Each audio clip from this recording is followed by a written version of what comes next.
My name is Tiffany Davies-Nunn. Most of you may know me from the risk department, outreach specifically.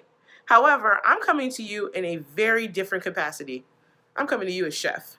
But before we get into that, I want to make a special thanks to my friends over at Total You for inviting me to be a part of the Mental Health Month once again.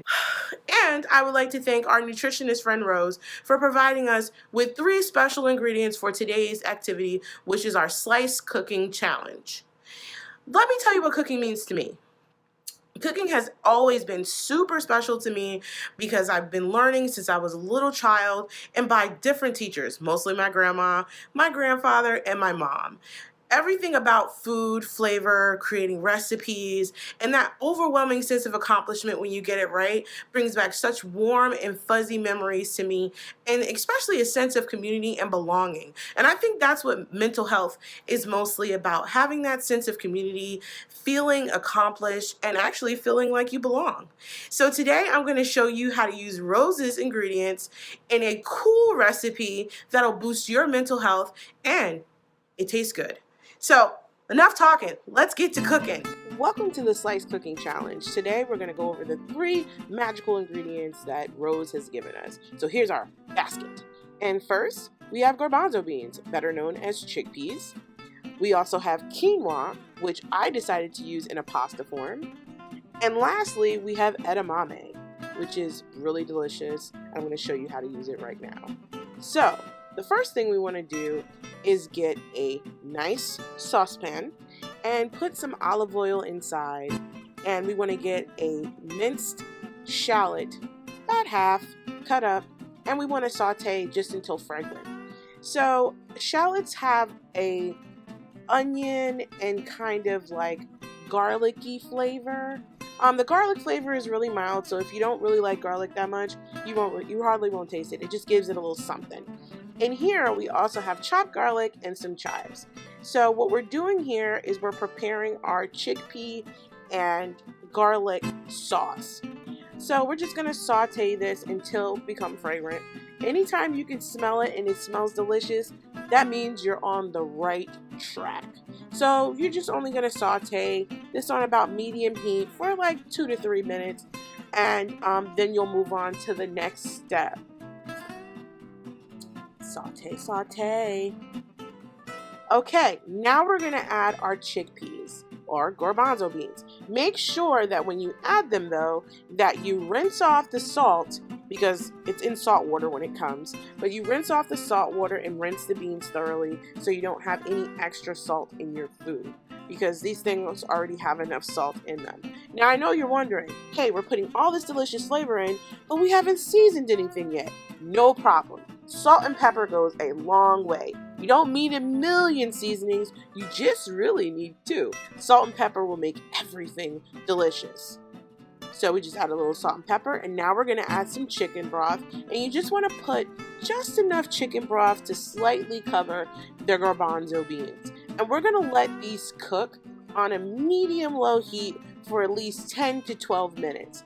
They're already soft, but you want the garlic and the shallots and the chives and all of those things to infuse together so you can make a beautiful creamy puree.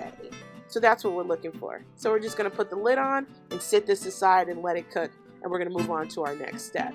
Our next step is actually our quinoa pasta. Now quinoa actually also comes in a different form. Now if you're the type of person who doesn't make rice well, I'll give you a little secret. We're just going to put these in for 7 to 10 minutes, the pasta that I'm using. You can go to Trader Joe's or to your local Food Lion, and I know that Trader Joe's for certain has frozen quinoa already done. So if you're not that good with grains, don't worry about it. Somebody's already done it, and you just warm it up and move on to the next step. In this pan, I'm just putting some oil, and I'm going to make my protein. Even though all 3 of these ingredients are protein, I'm adding more. I'm going to put some salmon on.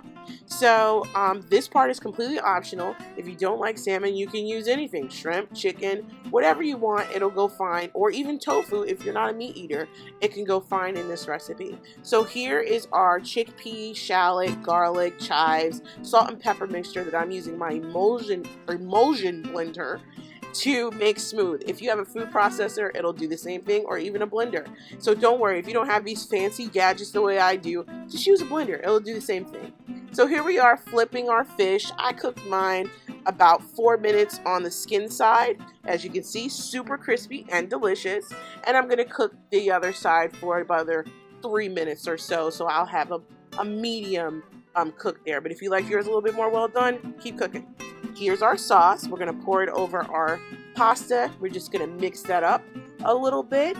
And then we're gonna sit that aside because we have to make our succotash, which is gonna go on top with our edamame. So I called it an edamame succotash. But can you see how creamy this is? And there's no milk or cheese. It's chickpeas. Unbelievable. Mind blown. But this is delicious. Okay, so more shallots, a little bit of olive oil. We'll just cook until fragrant, about 1 to 2 minutes, not even. Then we're gonna add our green pepper and yellow pepper, and these are super high in vitamin C, and these are also mood boosters as well. Please season your food because seasoned food tastes better. Okay, and if you're not a salt person, you can always use non-salted seasonings. There's so many on the market and they're delicious. So you only want to continue to stir this until like not soft, but it still has its integrity.